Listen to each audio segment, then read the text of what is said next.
Les petits sont très dangereux, il ne faut pas les suivre. Il faut les laisser dans leur petitesse et travailler à les faire grandir. Si vous les poursuivez, vous serez coincés dans la caverne.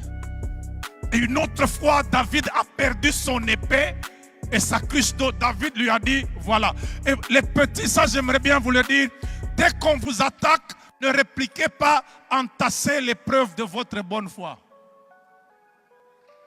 Il a juste accumulé ses preuves en disant, papa Saül, tu vois ce que tu me fais?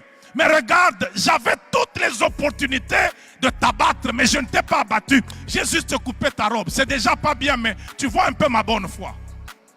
Et puis regarde ta cruche, où est-ce qu'elle est? Où est ton épée? Accumule les preuves de ta bonne foi. Vous savez que parfois il y a certains pères, hein, excusez-moi menteur, il sait qu'il ment et le fils sait que c'est le père qui ment ici. Les deux savent qu'il ment. Mais le drame c'est que le fils ne peut pas bénéficier de crédibilité, il est petit. La parole du père a le poids parental. L'entourage du père peut croire que le père a raison alors que le fils n'a pas tort. Et cette histoire-là va se terminer comment? Le père peut lâcher une fausse attaque et il charge son giron d'écraser le fils faussement. Tout ce que le fils doit faire, c'est d'accumuler les preuves de sa bonne foi et un jour de les brandir. Parfois, la pression paternelle est frontale. David a été obligé de fuir jusque chez les Philistins. Il arrive chez Akish, il se trouve en sandwich entre Saül et les Philistins. Qu'est-ce que tu vas faire? C'est là qu'il va falloir comprendre certaines choses que des serviteurs et des servantes peuvent faire, qui sont désagréables mais utiles pour leur destinée. David a fait le fou. Il fallait qu'il vive. Vous savez, parfois, les gens oublient que nous avons des familles.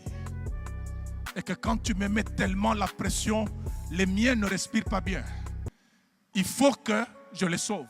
David commence à mettre la salive sur la barbe. Il commence à marketer les maisons des gens pour qu'ils se fassent passer pour fous. Quelle décision désagréable. Il y a parfois des hommes de Dieu qui ont pris des décisions impopulaires. On les a écrasés, mais leur pronostic vital et celui de leur famille était en danger. S'ils n'avaient pas fait cet acte-là, et lui et sa famille auraient été effondrés parce que la machine allait le broyer.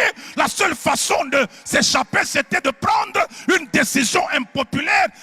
Pas qu'elle est charnelle, elle est impopulaire seulement. Mais il fallait qu'il soit sauvé. Et David s'est dit à un moment, je dois savoir qu'est-ce que le Seigneur fera de moi. Lorsque tu es sous pression, va chercher Dieu pour savoir qu'est-ce qu'il veut faire de toi dans cette pression-là.